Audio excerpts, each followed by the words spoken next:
made our way back to the port. But it was at that moment that a question came to me. What if that we imagine as the songs of happy Africans singing on boats?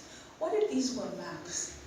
What if those were maps embodied in what sounds like poetry? What if the lyrics and the rhythm of the poetry itself, a bit like sat-nav, when you sit in the car, you're told, but if it is done lyrically, what if within these guys, within what we imagine as sea poetry, maps were embedded? So that actually then started a fascinating quest for me. It's one of those questions that refused to go. And I remember while I was in Kinshasa looking for, to have an interview with the boatman of Matadi, and looked for him, waited for him, and I had a group of friends running and looking for him. They found him when I was in the plane heading back to Nairobi. So we missed each other. So next one. So okay, that links the Congo to the ocean. Okay, next. But how a question then haunts you and stays with you and refuses to let you go. I was doing other things then. I was working for Aga Khan, but there's this thing that refuses to let go. And of course, not only having been in Zanzibar, but my engagement, like I said, when I was young again, meeting the ocean, and it's a space and place I've loved intensely. So heading off, these are just sights and images from Pate Island. Looking at the space again with this kind of sensibility. Okay, so a lot of questions then start to emerge linked to this particular journey, and one of them, and one of them was a very interesting thing. Would this theory actually work? Would this idea that a map of the oceans can be embedded in the poetry of the people? And you start to hear things.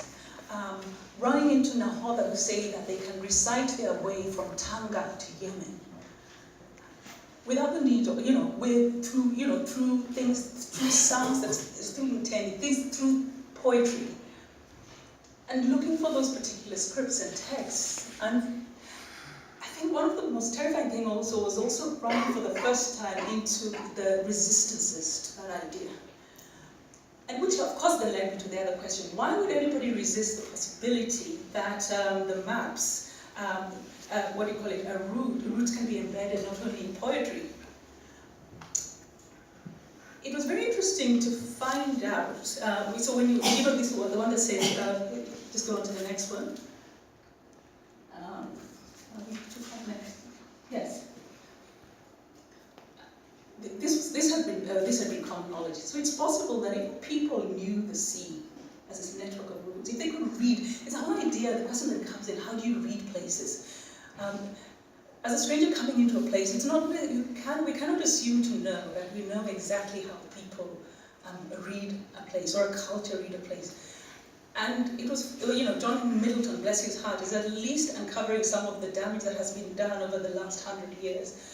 Where the idea of agency of the seas had been erased systematically through historians and geographers. Agencies of the seas that are embedded in both African and Swahili, and particularly Swahili culture. And you keep running into that constantly by, especially old historians. Again, nothing against them, but the refusal. And it was like, when you speak to them, you kept running into this wall. I started to ask, why? Why would that be?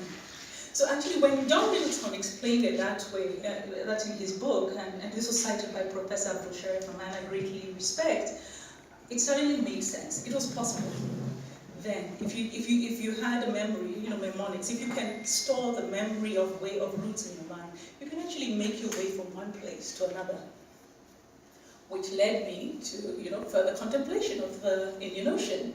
Next. Next. The possibility of looking at the geographies again. Just the next one. Okay, this one was just inserted actually for you guys. While you were away, while we were disconnected from the Indian Ocean, this is what other people are thinking. It is not for nothing that you suddenly have this flurry of activities around the Indian Ocean that has been taking place over the last 10 years. It's not for nothing at all.